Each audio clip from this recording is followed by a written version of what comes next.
Bapak Ibu, saudara-saudari sekalian, selamat malam semuanya. Terpujilah Sang Buddha, Namo Buddhaya.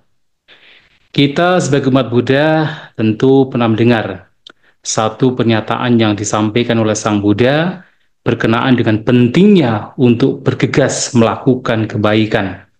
Salah satu contohnya terdapat di dalam Dhammapada syair 116. Nah, di sana Sang Buddha mengatakan, Abhi tare tak kalyane papa citang diwarai. Bergegaslah untuk melakukan kebaikan dan tutup pikiran dari kejahatan. Nah, anjuran berjalan Sang Buddha untuk melakukan kebaikan, melaksanakan kebajikan, itu disebabkan karena kebahagiaan dan juga penderitaan kita sebagai makhluk itu disebabkan bersumber dari perbuatan kita masing-masing.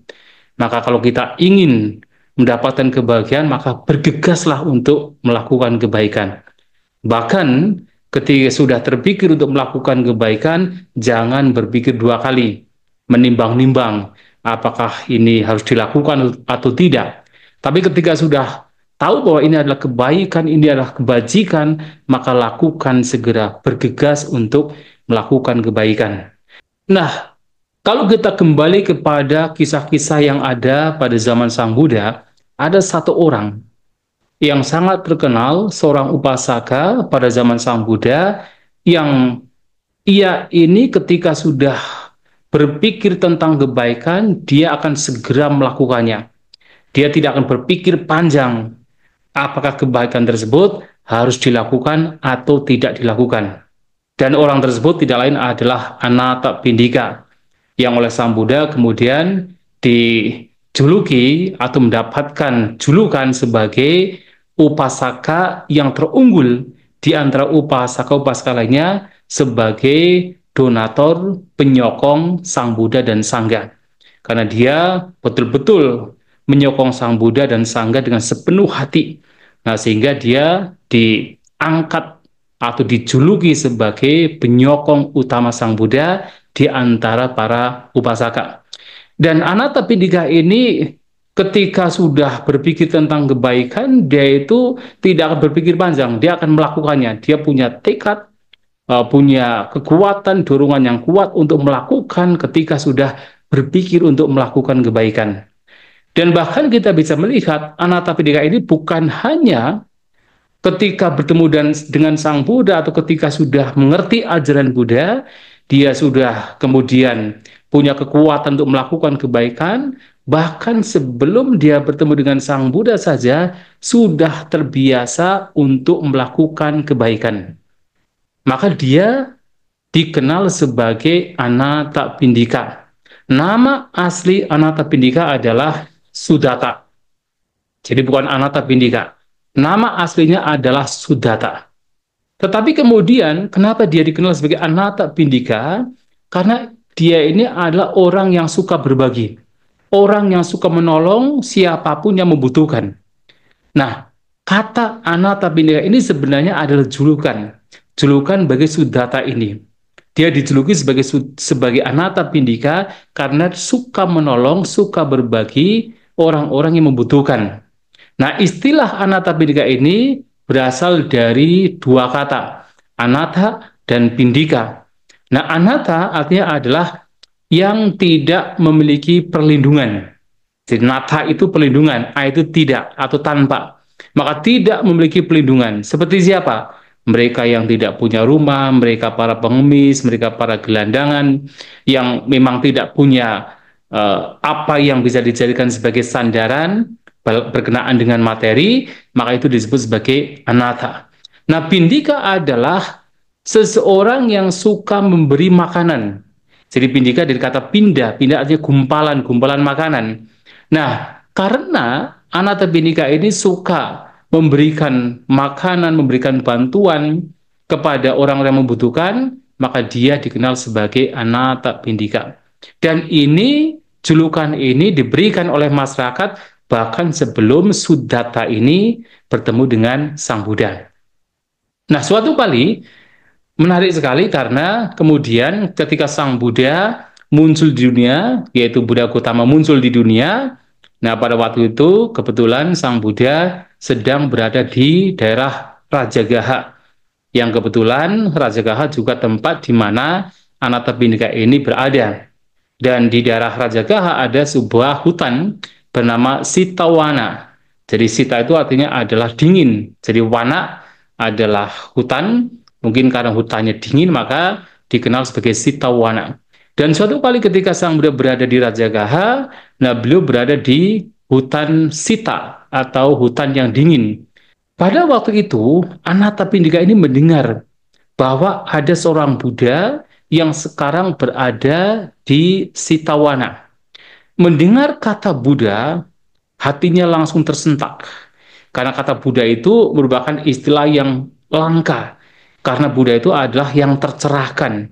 Mendengar bahwa ada manusia yang tercerahkan, Anathapindika itu hatinya tersentak dan mempunyai keinginan yang kuat sekali untuk bertemu dengan yang dikatakan sebagai Buddha. Nah, tetapi karena pada waktu itu dikatakan hari sudah mulai menjelang malam sehingga Anathapindika terpikir untuk bertemu Sang Buddha keesokan harinya di Sitawana. Tetapi karena keinginan yang begitu kuat untuk bertemu dengan Sang Buddha, Anathapindika selama malam hari beristirahat karena terpikir terus untuk bertemu dengan Sang Buddha sampai dia tidak bisa tidur nyenyak. Dalam satu malam sampai terbangun 3 kali dengan pikiran mungkin sudah pagi. Nah, ketika pagi jadi masih gelap tapi belum belum pagi benar, masih gelap, dia memutuskan untuk berangkat dari tempat dia tinggal menuju Sitawana untuk bertemu dengan Sang Buddha. Dan karena masih gelap, maka sebenarnya muncul rasa ketakutan. Apalagi pada waktu itu, untuk sampai pada Sitawana, dia harus melewati sebuah kuburan. Pekuburan yang disebut Siwatika. Nah, kalau zaman Samudra, kata Siwatika itu biasanya mengacu pada pekuburan yang banyak mayat. Jadi ketika orang meninggal, itu wah, sekedar ditaruh saja di pekuburan tersebut. Bahkan tidak dikubur. Nah, ketika masuk ke pekuburan, gerbang pekuburan itu dibuka. Yang membuka siapa? Dikatakan para dewa membuka atau makhluk halus membuka pintu gerbang tersebut. Karena malam hari gelap, sebenarnya Anathapindika ini merasa ketakutan. Mau melanjutkan atau tidak, karena gelap. Dan malam hari apalagi harus melewati pekuburan. Nah, pada waktu itu ada makhluk halus tanpa memperlihatkan dirinya yang dikatakan sebagai Siwaka. Jadi seorang dewa dikatakan bernama Siwaka tanpa memperlihatkan dirinya, memberikan semangat, memberikan motivasi kepada Anathapindika ini untuk melanjutkan perjalanan menemui Sang Buddha. Ia mengatakan, bahkan ratusan ribu kuda, ratusan ribu gajah, ratusan ribu kereta yang ditarik oleh keledai, dan bahkan ratusan ribu gadis yang dihiasi dengan permata dan anting-anting tidak sebanding 1/16 bagian dari satu langkah untuk bertemu dengan Sang Buddha. Mendengar motivasi dari dewa tersebut, Anathapindika ini muncul semangat lagi. Dan aneh, ketika semangat muncul untuk melanjutkan perjalanan, pada waktu itu muncullah cahaya, terang muncul, kegelapan lenyap, dan dia melanjutkan perjalanan. Tapi begitu berjalan lagi, gelap muncul lagi, dan terang lenyap, muncullah ketakutan lagi. Dan ketika ketakutan muncul, nah makhluk halus ini masih mengikuti, dan memberikan semangat lagi, semangat yang sama. Bahkan bahwa ratusan ribu gajah, ratusan ribu kuda, ratusan ribu kereta yang ditarik oleh keledai, dan juga ratusan ribu gadis yang berhiaskan dengan permata, dengan anting-anting, itu tidak sebanding 1/16 bagian, bahkan dengan hanya satu langkah. Begitu dimotivasi lagi, dia berjalan lagi dan pada waktu itu terang muncul kembali. Nah, gelap lenyap, terang muncul. Tapi begitu dia berjalan kembali, setelah beberapa lama, gelap muncul lagi, terang lenyap. Nah, kemudian ketakutan juga muncul. Dan pada waktu itu, dewa ini masih memberikan semangat dengan semangat yang sama. Bahwa langkah itu untuk menuju Sang Buddha itu adalah langkah yang terbaik. Maka diberi semangat untuk maju, jangan kembali karena itu jauh lebih baik daripada kembali lagi untuk pulang ke rumah. Dan ketika itu diberi semangat demikian, terang muncul lagi, kegelapan lenyap, dan dia melanjutkan perjalanan sampai kemudian sampai di Sitawana di mana Sang Buddha berada. Dan pada waktu itu Sang Buddha terlihat sedang bermeditasi berjalan cangkamana karena memang sudah menjelang pagi. Nah, beliau bermeditasi cangkamana di pagi hari tersebut, dan ketika melihat Anathapindika datang, kemudian beliau Sang Buddha turun dari tempat meditasi jalan dan duduk di tempat duduk yang sudah dipersiapkan dan menyapa Anathapindika. Dan ketika menyapa Anathapindika bukan menggunakan kata Anathapindika, tetapi langsung menyapa dengan nama aslinya, Sudatta. Dan ini menjadi kejutan bagi Anathapindika karena yang mengetahui nama asli dia ini sebenarnya jarang sekali. Tapi Sang Buddha tahu tentunya nama asli dari Anathapindika itu Sudatta. Dan disapa dengan kata Sudatta membuat dia itu semakin syok, semakin kagum dengan Sang Buddha. Nah, pada waktu itu Anathapindika bertanya kepada Sang Buddha bahwa saya yakin bahwa Sang Buddha bisa tidur dengan nyenyak. Mungkin pertanyaan tersebut adalah pertanyaan yang sifatnya ya biasa, apalagi itu pengalaman Anathapindika selama 1 malam suntuk, sebenarnya dia tidak bisa tidur nyenyak. Sehingga ia bertanya kepada Sang Buddha bahwasanya Sang Buddha pasti bisa tidur nyenyak. Apalagi beliau berada di Sitawana atau hutan yang dingin, maka pertanyaan demikian juga masuk akal. Tapi jawaban Sang Buddha adalah bahwa seorang Brahmana atau seseorang yang sudah terbebas dari segala kemelekatan, seseorang yang sudah terbebas dari segala belenggu, itu pastinya bisa tidur nyenyak.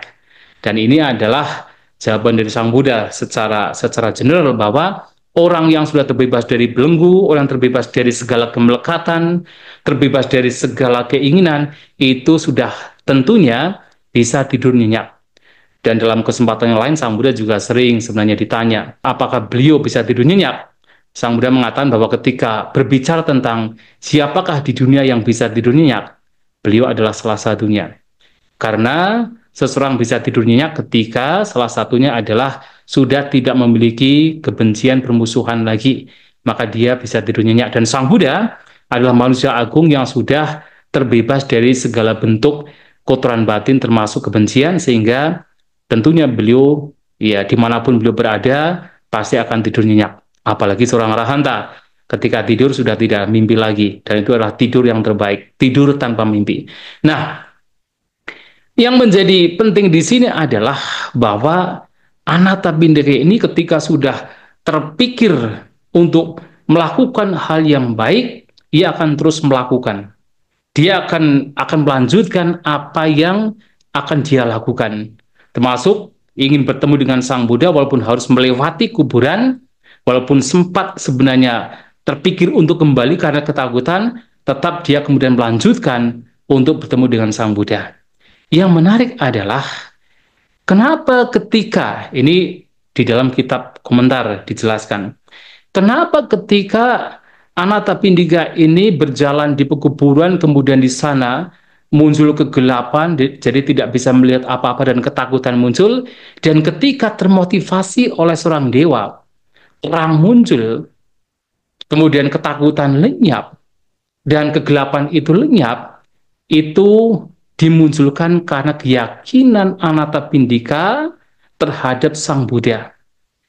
Ketika keyakinan muncul terhadap Sang Buddha, bahwa apa yang dia lakukan untuk bertemu dengan Sang Buddha itu adalah yang terbaik, keyakinan muncul, itu akan memunculkan kegiuran. Ketika muncul kegiuran, maka di sana memunculkan obasa. Obasa itu adalah cahaya, terang. Yang ini juga bisa muncul ketika seseorang bermeditasi, 5 rintangan batin lenyap, obasa itu bisa muncul.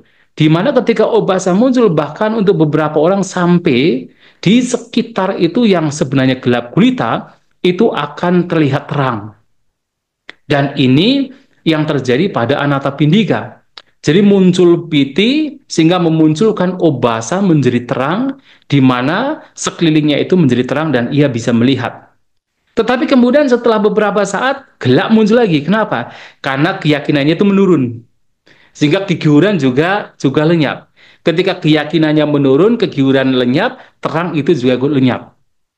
Nah, jadi obasa itu juga ikut lenyap. Itulah kemudian dewa tersebut memberikan motivasi lagi, memberikan semangat lagi untuk melanjutkan perjalanan bertemu dengan Sang Buddha.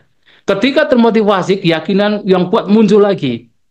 Dan piti muncul lagi, obasa, gigiran, obasa atau cahaya muncul lagi. Sehingga sekeliling juga terlihat dengan jelas terang muncul, kegelapan lenyap, dan dia melanjutkan perjalanan. Tapi setelah beberapa saat, kegiurannya lenyap, keyakinannya lenyap, dan kegelapan muncul lagi. Nah, kemudian oleh dewa tersebut dimotivasi lagi, sehingga cahaya muncul lagi, terang muncul lagi, karena kegiuran dan obasa muncul, dan dia melanjutkan perjalanan, hingga akhirnya ia sampai di tempat di mana Sang Buddha itu berada. Dan yang juga hal yang menarik adalah kenapa dewa tersebut memberikan motivasi. Yang motivasinya berisi bahwasanya satu langkah ini jauh lebih baik. Bahkan ketika dibandingkan ketika seseorang mendapatkan ribuan gajah, ratusan ribu gajah, ratusan ribu kuda, ratusan ribu kereta yang ditarik oleh keledai-keledai, ratusan ribu gadis yang berhiaskan dengan permata dan anting-anting. Bahkan hal-hal demikian kalau dibandingkan tidak ada 1/16-nya dari satu langkah. Kenapa dewa tersebut mengatakan demikian? Karena bertemu dengan Sang Buddha itu merupakan kebaikan yang sangat besar. Bertemu dengan Sang Buddha, apalagi bisa mendapatkan Dharma, ajaran dari Sang Buddha, adalah hal yang sangat sulit untuk diperoleh. Maka satu langkah ingin bertemu dengan Sang Buddha, itu saja sudah kebaikan yang luar biasa. Apalagi kemudian sampai bertemu dengan Sang Buddha. Dan apalagi Anathapindika bertemu dengan Sang Buddha ini bukan atas dasar sekadar keinginan, tapi muncul dari keyakinan bahwa ada manusia yang tercerahkan. Maka dengan keyakinan dia melangkahkan kakinya, dan setiap langkah adalah kebaikan, setiap langkah adalah kebaikan. Dan sampai kemudian bertemu dengan Sang Buddha, dan bahkan mendapatkan wejangan dari Sang Buddha. Dan kenapa kemudian keuntungan dari Anathapindika itu kemudian berlipat ganda? Karena kemudian ketika bertemu dengan Sang Buddha, ia mendapatkan wejangan. Wejangan yang pada akhirnya membawa Anathapindika untuk menghancurkan 3 belenggu, dan ia mencapai Sotapanna. Pada waktu itu, Sang Buddha memberikan wejangan, memberikan nasihat yang berkenaan dengan Anubhubikata, gradual talk. Jadi memberikan nasihat tentang pentingnya berdana, selain berdana juga pentingnya mempraktikkan sila. Kemudian ketika orang berdana dan mempraktikkan sila, kemudian seseorang bisa terlahir di alam yang bahagia, alam surga. Tapi kemudian Sang Buddha juga memberitahukan bahwasanya alam surga yang penuh dengan kesenangan indrawi pun juga sifatnya tidak kekal. Ada bahaya. Ada bahaya adinawa dari kesenangan-kesenangan indrawi yang bahkan diperoleh ketika seseorang berdana mempraktikkan sila. Dan itulah kemudian Anathapindika yang tentu punya keyakinan yang besar tentang perbuatan baik yang membawa kepada alam surga, kemudian juga melihat ternyata ini pun juga masih ada bahayanya. Kemudian Sang Buddha memberitahukan bahwasanya ada manfaat ketika seseorang meninggalkan, melepaskan kemelekatan terhadap kesenangan indrawi. Dan ketika diberitahukan tentang manfaat, ini juga menjadi satu faktor, satu poin, atau satu ajaran, satu nasihat yang membuat Anathapindika ini batinnya menjadi tenang. Batinnya menjadi terbebas dari 5 rintangan batin. Batinnya menjadi siap. Batinnya menjadi lembut. Batinnya menjadi kokoh di dalam keyakinan terhadap manfaat dari melepaskan kemelekatan terhadap kesenangan indera. Dan disitulah biasanya Sang Buddha tidak hanya kepada Anathapindika tetapi kepada banyak orang ketika melihat batin dari seseorang yang mendengarkan sudah lembut, sudah bebas dari 5 rintangan batin, sudah bisa melihat manfaat dari meninggalkan kemelekatan terhadap kesenangan indera, maka beliau kemudian mengajarkan yaitu ajaran tertinggi dari para Buddha, Buddhanang Samukatisana, yaitu 4 kebenaran mulia. Menunjukkan apa itu duka, penderitaan, apa itu sebabnya, apa itu padamnya, dan menunjukkan jalan yang membawa kepada padamnya penderitaan. Dan itu juga diberikan oleh Sang Buddha kepada Anathapindika, dan mendengar apa yang disampaikan oleh Sang Buddha, ia mencapai kesucian Sotapanna, menghancurkan 3 belenggu. Dan tentu ketika seseorang menghancurkan 3 belenggu mencapai Sotapanna, hal yang sangat mulia ini tidak bisa diukur dengan harta manapun. Tidak bisa diukur dengan permata berharga manapun.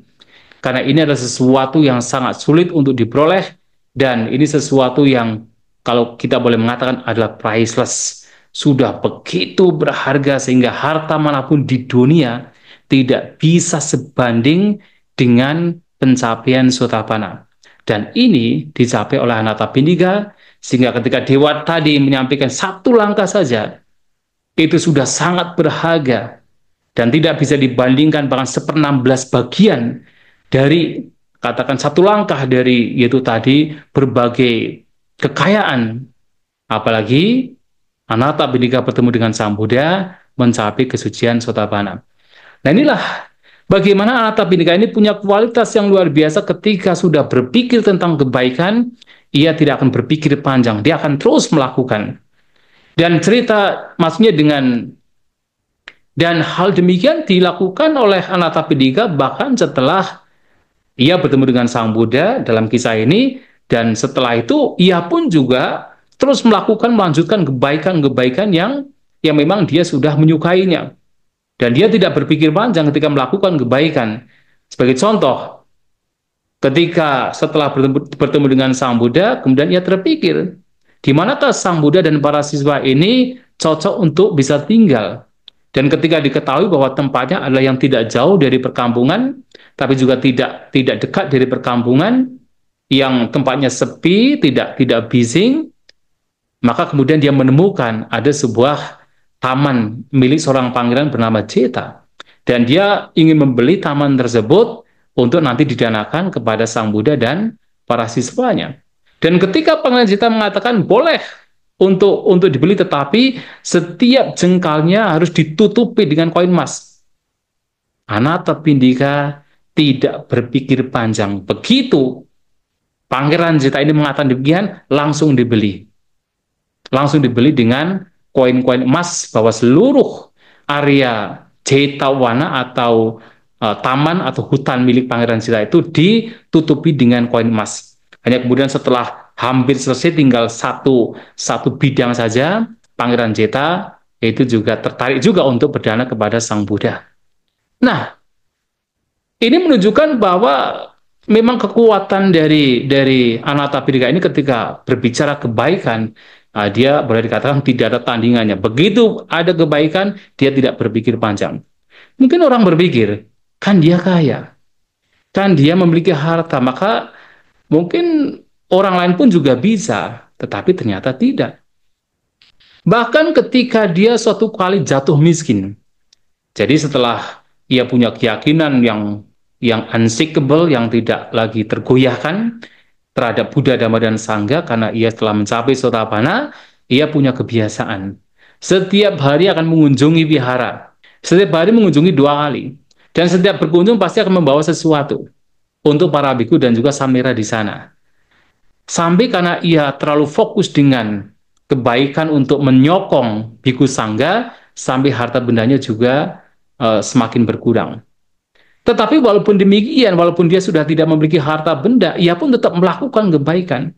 Bahkan ketika harta benda yang lain sudah tidak ada, dikatakan karena dia adalah seorang bisnismen yang suka pergi ke berbagai daerah, mengumpulkan banyak tanah yang subur dari berbagai daerah yang ia kunjungi, Nah, bahkan ketika ia mengunjungi wihara tanpa bisa berdana sesuatu yang lain, ia membawa tanah untuk diletakkan di Jetawana, di wihara Jetawana.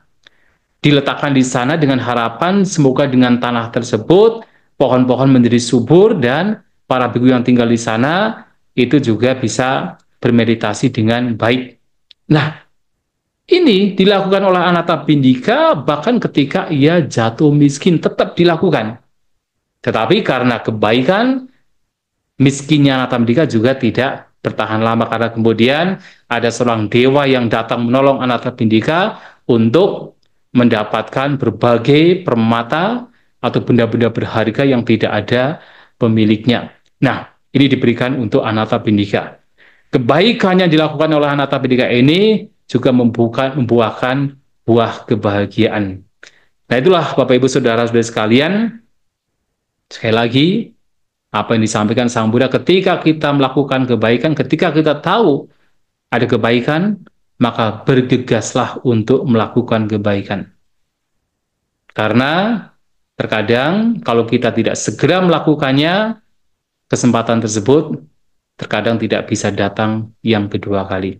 Kalau ada kesempatan untuk melakukan kebaikan, ada kesempatan karena mendapatkan waktu, karena mendapatkan mungkin ya kekayaan, karena mendapatkan tempat atau seseorang yang memang membutuhkan, maka ketika itu diperoleh, maka segera dilakukan. Jangan berpikir panjang untuk apakah melakukan atau tidak melakukan, tetapi bergegaslah untuk melakukan kebaikan seperti yang dilakukan oleh Anathapindika. Terima kasih. Semoga kita semua berbahagia. Sabisata Bhavantu Sukhitata. Semoga semua makhluk berbahagia.